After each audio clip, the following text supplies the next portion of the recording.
Hey YouTube, today we're going to be doing a deck profile video for the Digimon card game. So this is probably one that people who watch the unboxing videos for the set 1 booster box that I did a couple days ago.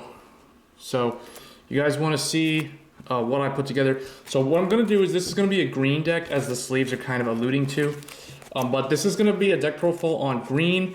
This is kind of a budget deck. So literally the way I built this deck is I've taken just the starter deck and I combined it with cards that I pulled from the box, plus my friend's other box. So yeah, so let's go ahead and get into it. So it's gonna be Puppetmon because I'm a big fan of Dark Masters. As I said, I was opening the boxes or opening the packs.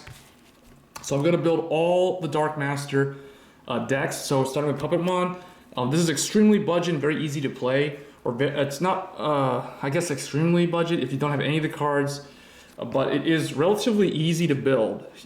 You don't need any super expensive cards like Omnimon, for instance, or any of those things. So even if you had bad RNG when you're opening the packs, you can still, as long as you pulled like a couple of Puppetmons, at least 2, I would say, you can make this deck work. So let's get right into it. We'll just get right into it from the Megas. So I'm running 3 Puppetmon. I know there's a bit of a glare. There we go, Puppetmon. So 3 Puppetmon. If I had 4, I'd probably run 4, but I don't know if 4 is really even necessary. I feel like 3 might be the right number, but 4 is best for consistency if you want to use this as a win condition card. But we're running 3 of him. He's a rare. He's also a foil card if you pulled him from that special pack back when the boxes were relatively new. Now it's kind of hard to find that card. But hopefully they're going to release a second wave of set 1. So anyway, 3 Puppetmon, he's really, really good. When you play him out, assuming you have the memory cost that you can pay, suspend one of your opponent's Digimon during your opponent's unsuspend phase. None of your opponent's Digimon can unsuspend. So he's kind of like Cyclomatooth from Machining, for those who are familiar with Vanguard Zero, or just Vanguard in general. So very good, kind of like a Mega Colony style play. And then when he attacks, he gains 1 memory. So that's also really, really nice for subsequent turns. He just helps you generate memory. So very, very budget, probably the best rare in the game. I don't know, there's probably some newer ones, but this card, along with like Trump Sword, are kind of, in my opinion, the best rares in the game. So 3 Puppetmon, he's one of the only 2 Megas. The other Mega that I'm running is from the starter deck. It's Rosemon. So 2 Rosemon, you get 2 from 1 star deck. You don't have to buy like 2 star decks or anything. So 2 Rosemon, she's very easy to use. It's 10 cost to call out with 11k power. Those are pretty good stats. When Digivolving, one of your opponent's Digimon can't attack or block until the end of their next turn. It's worth noting that it's when Digivolving. So if you Digivolve more than once in the turn, you just you stun something, then Digivolve again, stun something else. You know, it's really, really good. So Rosemon, very good card. All right, so just keep this going. That's the only Megas I'm playing. So only 5 Megas. Yeah, you could, if I was gonna run another one, I'd probably run like a 4th Puppetmon. But it's kind of, the deck seems to work really well with just the 5. Moving on to the ultimates. Those are my Megas. Here are my ultimates, or level 5s. We're running 4 Lilymon from the starter deck. She's really good. I don't have any of the Lilymon from the booster pack. But basically, when Digivolving, reveal the top 5 cards of the deck, add 1 level 6 or higher Digimon for a moment to the hand, place the remaining on the bottom of the deck. So basically, check top 5, get a grade 3. It's kind of like a grade 3 search. Oh, well, I said grade 3. I meant get a level 6 or a Mega Digimon. So, or higher. So in the future, when there's a level 7, she could also search a level 7. So it's a very nice searcher card. So definitely running 4 of it. It's 6 to play cost, but you want to Digivolve. But she's 7k power, so it's also pretty good. So definitely recommend running 4 of it. I mean, you get 4 of them in the starter deck itself. So, you know, if you don't have anything better to run, I recommend running that. Next, I'm running 2 of the Mega Kabuterimon from the starter deck. I do think for my particular deck, this one is preferred over the booster pack one. So the booster pack one has an inherited effect where when attacking, if your opponent has 2 or more suspended Digimon, gain a memory. So that is pretty good. It's kind of like Puppetmon's effect, but I don't know. I feel like sometimes ultimates are better. Like there are certain scenarios where I can see this definitely being good, but I do like the 7K power in the ultimates because this deck doesn't have a lot of power. So unless you have inherited effects that increase power, you're usually kind of stuck with your base stats. So the 7K just ends up being more durable against, you know, dealing with blockers and other sort of things that can cause a 6K problems. So I just like having the 7K power, but if you like the other one, by all means you can run it. But I like this one. You get 2, and he's rare from the starter deck, so I just run him. So I'm running. These are just all starter deck cards. But here's where I am running some booster set cards. So I am running 3 Cherrymon. I'm thinking of running 4, but I don't know if 4 is really needed. The reason why I want to run 4 is because sometimes I can Digivolve into him to turn. It's weird because sometimes like my champion will be in offensive because it's not a blocker, and I might Digivolve into him to gain a blocker because he's a cost 2 to Digivolve, which is really nice. 7K power as well, so it's a pretty good blocker. And the other thing that's nice about him is he can attack, unlike most blockers that have some kind of negative penalty. Like the most common is when you attack with them, you lose 2 memory. Or you know, they just straight up can't attack. It really just depends. But I like Cherrymon. I think he's really good. He fits with the theme of the Dark Master deck. So this being a Puppetmon focused deck, I think he fits perfectly. So I could even run 4. All right, and then the last ultimate I'm running is Jagamon or Hyagamon. I'm not sure how to pronounce the name, but I think Jagamon. I only have 1. For some reason, there was only 1 in one of those 2 boxes. I don't really know why the other box didn't have one of these. This is an uncommon, but I'm surprised to see only 1. This is a surprisingly good card though. When attacking, reveal 3 from the top of the deck. You can Digivolve this card into a level 6 green Digimon card among them without paying the memory cost. That is amazing. That is actually really, really good. That's the reason why I'm not running 4 Cherrymon, because I do actually have 4 Cherrymon. He's also uncommon. So somehow, like, both boxes had like 2 of these, yet only 1 from one box of this guy. So it's kind of weird. But yeah, if I had more of this, I would definitely experiment with running more, because I feel like this helps you tutor into, it kind of turbos out your Mega of like Puppetmon or any of these guys. That Puppetmon won't get the on play. But it's very good with Rosemon. I could see this being a very good card in the future. This is one of those cards where if you don't have a playset and you can find them for really, really cheap, I would definitely recommend getting them, because I have a feeling that there's probably going to be some kind of broken build with this card in the future of this game. Alright, so that's my ultimates. For champions, 2 Togemon. We only run 2 because I only have 2. If you have 4, you run 4. If you have 3, you run 3. It's one of those cards. It's really, really good. When Digivolving, reveal 3 cards from the top of your deck.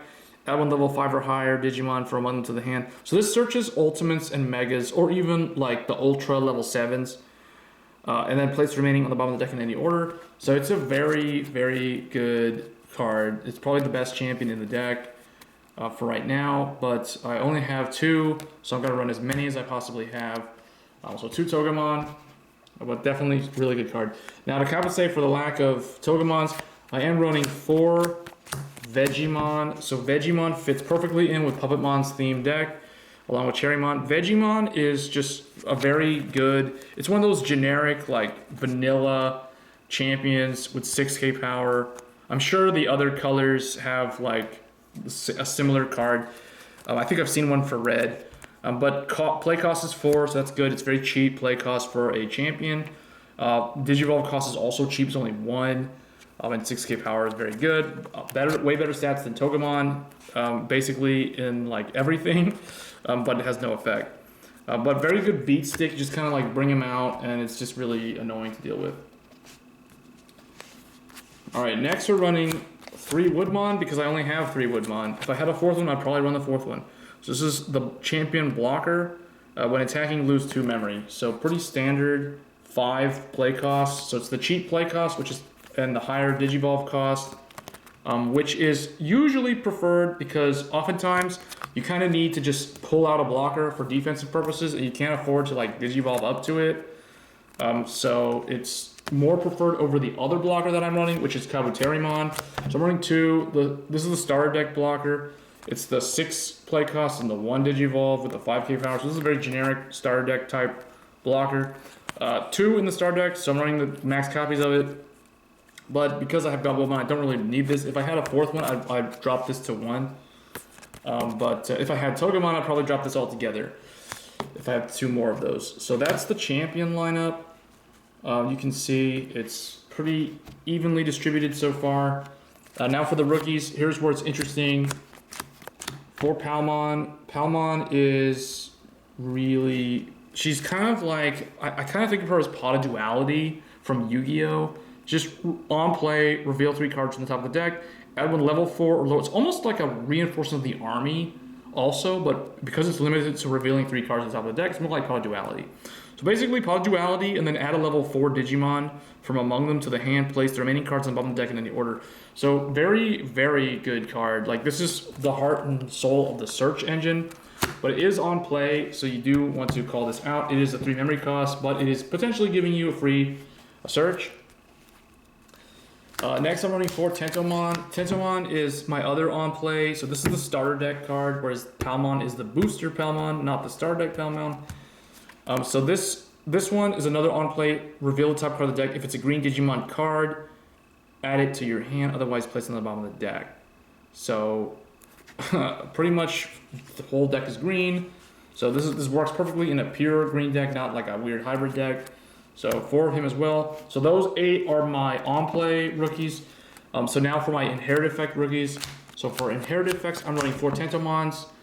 His inherited effect is when attacking, suspend one of your opponent's Digimon with 3,000 DP or less. So this is what I was talking about earlier when I was saying how, you know, like a 4K power can sometimes be better than a 2 or than a 3K, because sometimes there's ways to work around that. So this is one example. The last card is kind of interesting spot. So this is what I consider the tech spot for rookies. So one notable mention would be Mushroomon or the Star Deck equivalent. Star Deck has a different Digimon with the exact same stats. It's a vanilla with the same stats. But this would be good if you were playing more of like a Rookie Rush focus deck. It's a 1 Digivolve cost, but 2 to play, and it's a 4K power. That's a very, very good beat stick rookie. So I'd recommend this if you wanted. I was actually running this originally. I was running like 3 or 4 of these originally in my first edition of this deck. But after fine tuning it, I took them out for the card I'm going to reveal shortly. Another honorable mention would be Gobblemon, because Gobblemon is really good if you say don't want the 1 Digivolve cost, but you still want the 2 to play cost, but 0 Digivolve cost at the cost of like being 1K cheaper. The problem with Gobblemon is he can run into, you know, like a mirror match scenario where a inherited effect can kind of mess him up. And there's also other cards that kind of mess with having like 3K power from other colors. So that's why I would if it was me and I was building Rookie Rush, I'd probably opt for the 4K with the 1 Digivolve over this. But this is still really good. Just kind of like throw it out. Kind of YOLO Desperado mode, pay 2 memory, call this thing out, or this one. That's kind of why those are honorable mentions. But I ultimately chose to run 3 Agumon green, mainly because this is more of a control focused deck, and like I said earlier, the upper levels don't have that much power compared to other colors. So this inherited effect of the Digimon gaining 1000 DP during your turn is pretty useful. So, and I wanted to make it so that half of the rookies were on play, and I wanted the rest of them to have an inherited effect. So the 4 Tentomons and the 3 Agumons do that. So that's what, 15 rookies? Yeah, 15 rookies. So that's a pretty good amount. I would say 14 in my book is kind of the minimum. Kind of like Vanguard, guys. So if you're new to this game but you played Card Fight Vanguard, you can kind of see how I've sort of mimicked the grade or the level lineup. So not counting the megas, I treat ultimates as grade 3, champions as grade 2, and rookies as grade 1. That's kind of how I go about building the deck. So for me, that means like 14 rookies, around 11 champions, and around 9, anywhere from like 8 to 10 of the ultimates, depending on how many megas you want to run or how many options you want to run or tamers, that kind of thing. But I would say that's kind of a good balanced pyramid so that you don't have like dead draws or things clogging the hand or that kind of thing. So I feel like this is a pretty good way to build a deck. So I feel like my background in Vanguard kind of helps out in that. So anyway, options. So I'm running 2, well, let's actually talk about the main one first. So Flower Cannon is probably the best one. I wish I had more of these. If I had 4, I would probably run 4 of them, definitely. And in fact, I already know what I would take out. But 2 Flower Cannons. This is I see this as such a cheap way to win a game, because if your opponent has blockers in late game and you only really need to attack like their last security and then go for game, you can literally just pay 2 memory costs to rest their blocker, or you know, yeah, rest their blocker typically, and then just kind of like go for game. So that's the reason why I feel like Flower Cannon is super good. This, along with Puppetmon generating memory when he attacks, is just super good. Because let's say you had like, if I had 4 of these, it'd be more likely to see 2 of them in my hand in a game. But like, let's say I use one of them to like suspend 1 blocker, then Puppetmon can attack into the security stack, gain another memory, and then you can just straight up suspend another Digimon. Because typically they won't be able to block Puppetmon, so they'll probably try to wait if you have like a rookie or something that needs to attack for game. So you could like swing into the last security, and then gain a memory, and then hopefully that gives you like 2 or something, and then just use this to stop the other blocker and then go for game. There have been scenarios where that I can see that being a thing, where this deck can power through that. The 2 memory costs to suspend something is really good, especially because you can like suspend and then you know, just kind of prevent things from doing what they're supposed to. And then I'm running 2 Terror's Cluster. Terror's Cluster is the big 7 cost card that they have. So basically, during the main phase, return one of your opponent's suspended Digimon to the bottom of their deck. So it's basically the opposite of Trump Sword, because Trump Sword destroys or deletes a unsuspended Digimon. It's a 7 cost. This is also 7 cost, but this bounces or like does like the Gear Chronicle thing, kind of like sends them to the bottom of their deck. It has to be suspended though. That's why suspending is like a very important control aspect of this deck. All right, and then I'm running 1 Giga Blaster. Suspend one of your opponent's Digimon, 2 of your opponent's Digimon with 5,000 DP or less. So this is a 3 cost, and it's kind of like Flower Cannon, but it's 1 more cost to suspend potentially 2 things. So if I had more of this, I would probably run more, but I only have 1 for some reason. And all these are rare options, but just 5 options. That's the only options I'm running. And then for the Tamers, 2 Mimi, because she's probably the best Tamer they have. You can't really run Taiga in this deck because it's not a Taiga deck. He's more like a specific type of build. But 2 Mimi, she's the generic start of your turn. If you have 2 or less, so you remember your 3. But then she has that main phase effect. If you have a level 5 or higher green Digimon to play, you can suspend her to hatch another egg. So it kind of helps you generate more field presence. Kind of, I think of it like the plant playstyle in Yu-Gi-Oh! Where you can like storm the field. It helps tutor stuff out faster.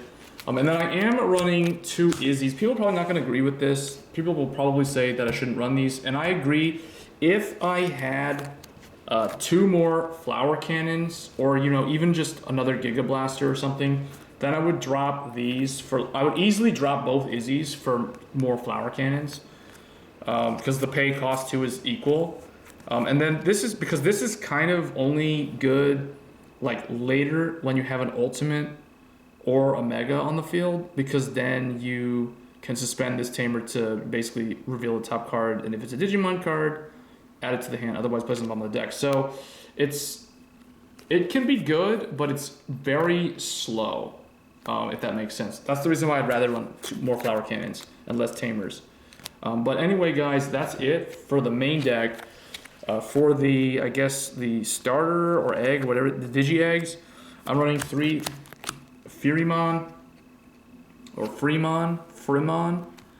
The inherited effect: when your opponent has 2 or more suspended Digimon, this Digimon gets 2 plus 2k DP. So you can see why I want more flower cannons, because I focus a lot of the deck is focused on suspending the opponent's cards.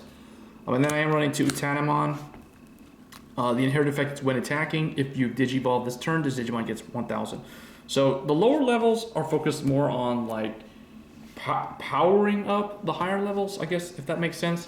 That's kind of a simple way to build this deck, but it's very budget. Like I said, it's literally just a starter deck with cards from a booster box and another booster box. They're kind of helping it out. But anyway, guys, that is it. It's my Puppetmon deck.